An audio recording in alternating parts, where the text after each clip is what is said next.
Olá, meus queridos, como vocês estão? Espero que vocês estejam bem. Gostaria de falar hoje com vocês sobre o livro mais antigo da Bíblia. Não na ordem como a Bíblia foi escrita, mas nós sabemos que é o livro mais antigo da Bíblia.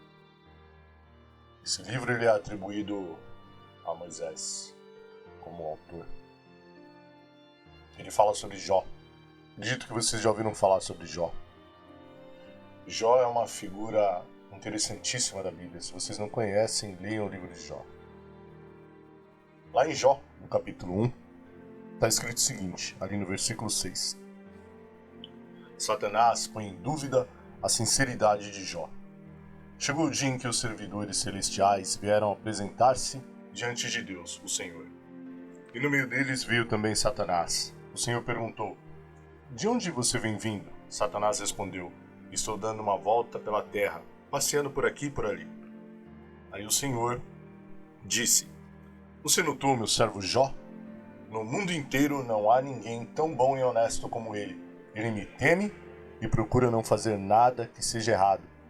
Satanás respondeu, será que não é por interesse próprio que Jó te teme?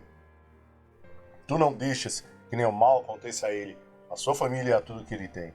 Abençoas tudo que Jó faz, e no país inteiro ele é o homem que tem mais cabeças de gado. Mas se tirares tudo o que é dele, verás que ele te amaldiçoará sem nenhum respeito. O Senhor disse a Satanás, pois bem, faça o que quiser com tudo o que Jó tem, mas não faça nenhum mal a ele mesmo. Então Satanás saiu da presença do Senhor. Lá no 17, nós vemos o resultado dessa discussão entre Deus e Satanás. Muitas outras coisas aconteceram, estou procurando sintetizar para que o vídeo não fique longo. Mas lá, em Jó 17, nós podemos ver a situação psicológica e física em que Jó já estava. Está escrito o seguinte, lá no versículo 1. Quase não posso respirar. A minha vida está se acabando. O que me espera agora é a sepultura. Estou cercado de zombadores e sou obrigado a aguentar os seus desafios. Ó Deus, só tu podes garantir o meu livramento. Quem mais tenho eu para ser meu fiador? Tu fechaste a mente desses zombadores para que não entendessem as coisas. Não deixes que eles me derrotem. Meus queridos, aqui, Jó já tinha passado por muitas coisas. Ele tinha perdido todas as suas posses. Ele tinha perdido também todos os seus filhos. Ele só não tinha perdido a esposa. E ele também já tinha perdido muito da sua saúde. Lá no 42, Jó 42, que é o fim da história deste livro, está escrito o seguinte lá no versículo 10. Depois que Jó acabou de orar pelos seus 3 amigos, o Senhor fez com que ele ficasse rico de novo e lhe deu em dobro tudo o que tinha antes.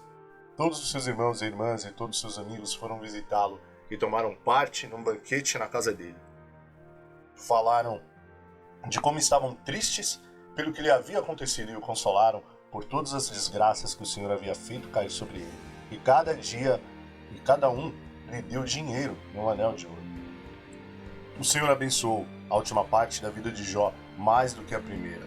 Ele chegou a ter 14.000 ovelhas, 6.000 camelos, 2.000 bois e 1.000 jumentas. Também foi o pai de 7 filhos e 3 filhas.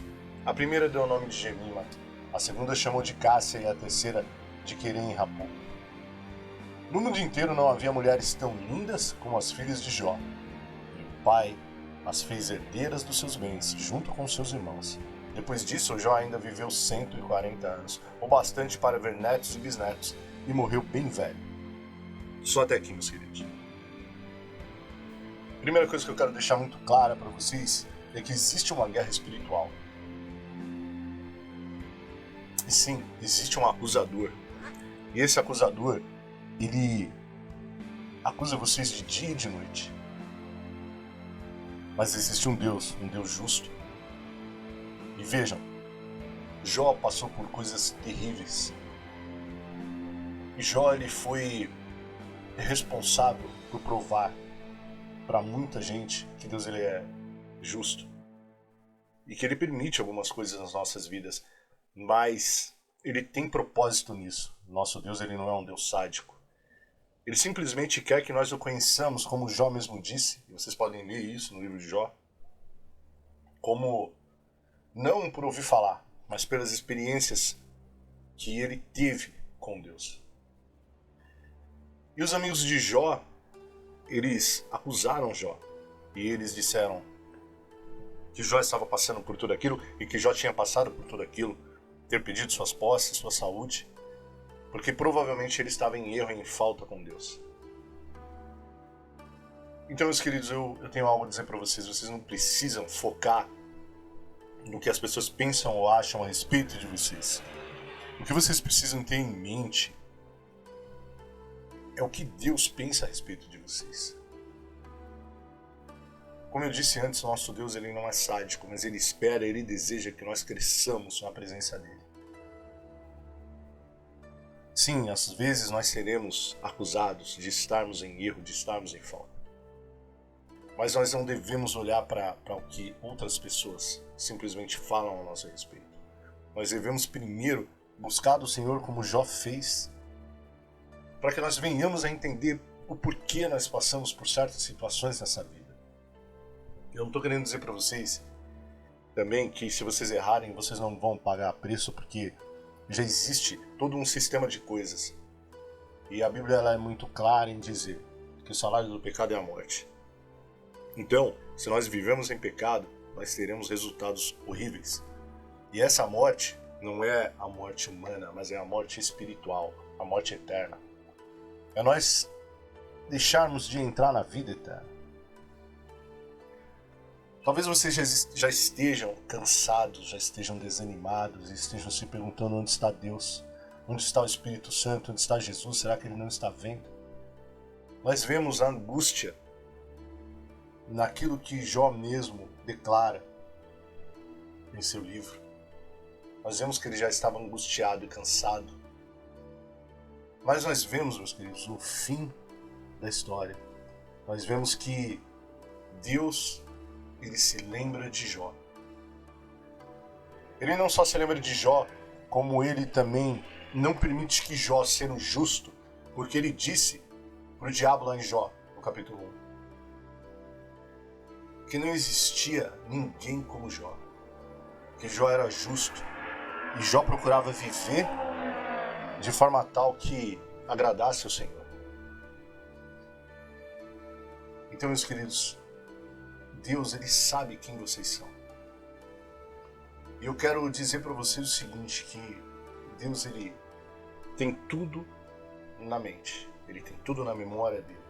E ele não vai deixar que vocês saiam desse mundo injustiçados, como ele não deixou que Jó saísse desse mundo injustiçado. Se vocês estão passando por lutas, vocês já estão a ponto de desistir, eu gostaria de dizer para vocês o seguinte, não desistam. Confiem no Senhor.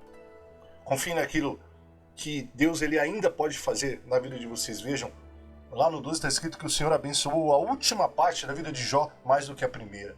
Talvez vocês digam, eu estou cansado, eu estou velho, eu estou velha. Não tem mais nada para mim nesse mundo. Não, meus queridos. Deus ele pode abençoar o fim da vida de vocês muito mais do que o começo. E não foi só isso que Deus deu para Jó. Deus não deu só posses para Jó. Deus deu saúde e deu vida. Vejam, após tudo aquilo, Jó ainda viveu 140 anos. Eu não estou aqui querendo dizer que vocês vão viver mais 140 anos, não é isso. Eu estou querendo dizer para vocês que Deus ele não vai permitir que vocês saiam desse mundo com ele devendo uma vírgula para vocês. A Bíblia, ela não é um livro fantasioso. A Bíblia, ela é a palavra de Deus para a vida de vocês. Então eu gostaria que vocês se lembrassem disso, e como foi com Jó, também será com cada um de vocês, porque Deus é bom, ele é justo, e se vocês ainda estão vivos, é porque Deus ainda tem trabalho, ainda tem promessa para a vida de vocês. Amém? Que Deus abençoe a vida de cada um de vocês, a saúde de vocês, as finanças. Que Deus visite ali a necessidade mais íntima de vocês. E que Deus esteja com vocês nesse mundo maravilhoso do nosso Deus.